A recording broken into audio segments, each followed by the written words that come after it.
देहरादून के राजपुर रोड पर आयुर्वेदिक कॉलेज के पास हुई दुर्घटना में 4 लोगों की मृत्यु होने पर देहरादून एसएसपी अजय सिंह ने कहा कि यह घटना शाम करीब 8:15 पर ओल्ड मसूरी रोड से राजपुर रोड कनेक्ट करती हुई रोड पर हुई।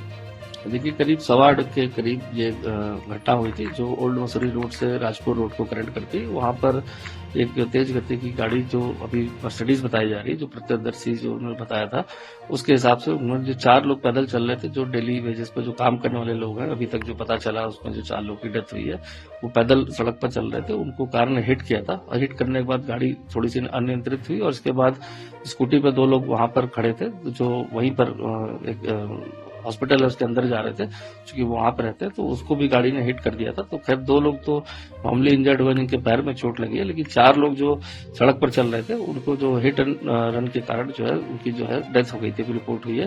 और 2 लोग अभी इसमें इंजर्ड थे जो अभी जिनका ट्रीटमेंट चल रहा है, जो खतरे से बाहर है। इसमें अभी तक प्राथमिक जानकारी के अनुसार जो एक तो प्रत्यक्षदर्शी थे जिनकी नजर पड़ी थी, उनके द्वारा बताया गया था कि कोई गाड़ी शायद मर्सिडीज भी हो सकती है और जो तेज गति से टक्कर मारी थी।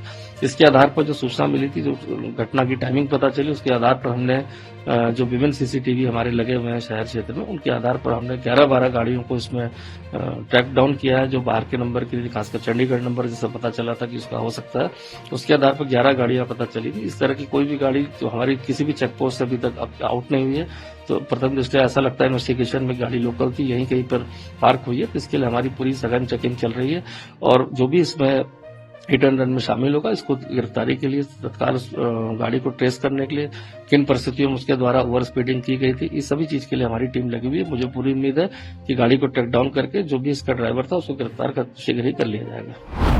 आपार आईडी की समय सीमा की अनदेखी करने पर बाराबंकी के 38 मदरसों की मान्यता रद्द पर जिला अल्पसंख्यक कल्याण अधिकारी बालेंदु द्विवेदी ने कहा कि आपार आईडी बनाए जाने का कार्यक्रम केवल मदरसों का कार्यक्रम नहीं है, बल्कि बेसिक शिक्षा का मुख्य रूप से कार्यक्रम है।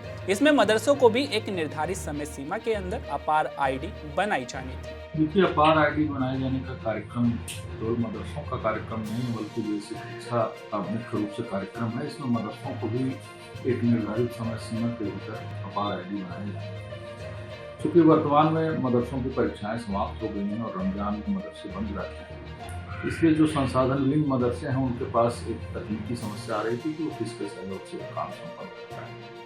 क्योंकि समय सीमा निर्धारित है, उसमें कोई बढ़ोतरी नहीं हो सकती है, इसलिए कई बार मौखिक रूप से निर्देशित किया गया और कुछ मदरसे ऐसे चिन्हित किए गए जिनको बार बार निर्देशित किए जाने के बावजूद भी उनकी अपेक्षित प्रगति प्रदर्शित नहीं हो रही थी। तो ऐसी दशा में लगभग 38 मदरसों को सख्त चेतावनी देते हुए और ये ताकीद की गई कि आप निर्धारित समय के भीतर अपार आईडी को कंप्लीट करें, अन्यथा की दशा में मान्यता प्रत्याहार तक की कार्रवाई की जा सकती है और इसके लिए आप स्वयं जिम्मेदार। दिल्ली सरकार के मंत्री पंकज सिंह ने कहा कि होली के त्योहार के मद्देनजर आपातकालीन सेवाओं को सक्रिय रखने के लिए मैंने बैठक ली है।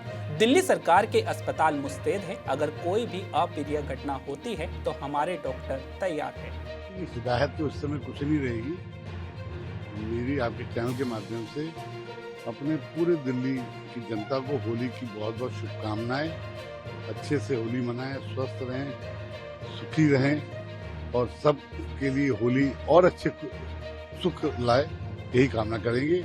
हमारी पार्टी होली को के रूप में सुख और समृद्धि लाने का पूरा प्रयास करेगी। होली सबके लिए अच्छी हो, ये मेरी कामना है।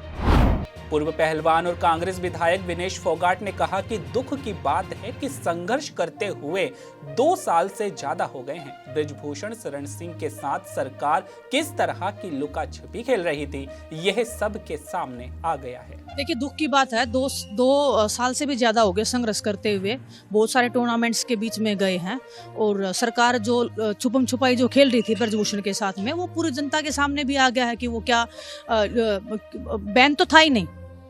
अगर बैन होता तो वो ओलंपिक्स में गया हुआ है, वो प्रेसिडेंट जो बैन कर रखा है वो कैसे जा सकता है?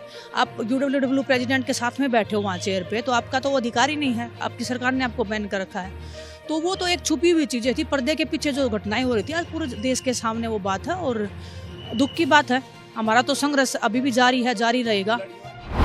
समाजवादी पार्टी के सांसद जिया उर रहमान बर्क ने कहा कि संभल में किसी भी धार्मिक स्थल पर या किसी व्यक्ति की जगह पर किसी प्रकार का कब्जा नहीं किया गया है। मुख्यमंत्री को गलत जानकारी दी जा रही है और वे उस पर भरोसा कर रहे हैं। देखिए, संभल के अंदर जो है किसी भी तरह से किसी दूसरे धार्मिक स्थल पर या किसी की व्यक्ति की जगह पर किसी प्रकार कोई कब्जा नहीं किया गया है। मैं समझ नहीं पा रहा हूँ कि मुख्यमंत्री जी को कौन इस प्रकार का गलत उनको समझा रहा है और वो उसकी बात पर भरोसा कर रहा है। उनको समझना चाहिए कि संभल जो जगह है हिंदू मुसलमान, मैं जानता हूँ कि पहले अति संवेदनशील की श्रेणी में संभल रहा है और संभल के अंदर पहले झगड़े भी हुए हैं, लेकिन ये उस चीज को मत देखो, आप इस चीज को देखना चाहिए कि 30 साल से वहां पे कोई दंगा फसाद नहीं हुआ। हिंदू मुसलमान मिलकर के रह रहे हैं। ऐसा नहीं है कि बीजेपी की सरकार में दंगा फसाद नहीं हुआ संभल के अंदर। बीजेपी की सरकार जो है वो 2017 से बनी है उत्तर प्रदेश के अंदर। उससे पहले भी जब समाजवादी की सरकार या दूसरी पार्टी सरकार रही तब भी मुसलमान और हिंदू समाज के लोग मिलकर के रह रहे हैं। कोई दंगा फसाद झगड़ा किसी प्रकार का नहीं हो रहा है। अब लोग झगड़े की जगह चाहते हैं उनके बच्चों के मुस्तकबिल पे फोकस करें और एजुकेशन, हेल्थ जो चीज है इन चीज पर उनका टारगेट फोकस है। लेकिन मैं कहता हूँ इस चीज की राजनीति से हट करके अब हमें यकीन है इस चीज पर फोकस करना पड़ेगा किस प्रकार से हम अपने प्रदेश और देश की तरक्की करें। और ये तभी संभव है जब सब लोग सारे धर्म के लोग मिल करके रहेंगे।